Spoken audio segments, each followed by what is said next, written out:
Wine tasting, which I don't think will be difficult. And at last the sun is hot, and there's almost no wind by New Zealand standards. And I'll speak to you later. So, having wandered about a bit in wherever it was, Martinborough, not actually sampled any wine because there's way too much.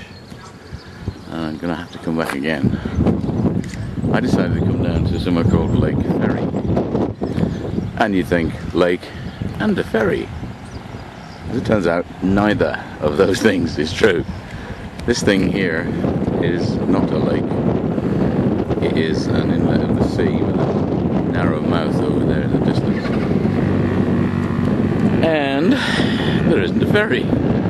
So my assumption was I could come across the ferry from here to there and get round to Wellington, round a narrow little coast road that runs all the way around that headland over there. And as it turns out, you can't do that. So I'm going to head back to somewhere that is called Greytown, which got great write-ups in the travelogue on the aeroplane.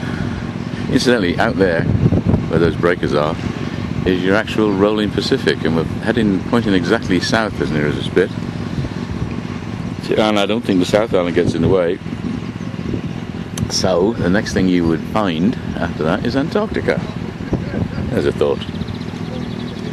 And strangely, for this mostly volcanic place, that's a sandstone cliff crumbling away. New Zealand isn't entirely volcanic. It was broken away from Gondwana land in Australia and whatever millions of years ago, and has had volcanic eruptions in it, but isn't itself entirely volcanic, although it certainly looks bumpy enough for that. But that is the lake of Lake Ferry, and the Lake Ferry Hotel, with all the bikers who come out here every Sunday middle of it. And have a run down this very straight roads with nothing on them, because I think that's what it's about. There's so much of New Zealand's got windy roads that plains like this, where the wine country is, are dead flat and the roads are dead straight. So there you go. Anyway, enough of that waffle. I'll be off now to Greytown. Speak to you soon.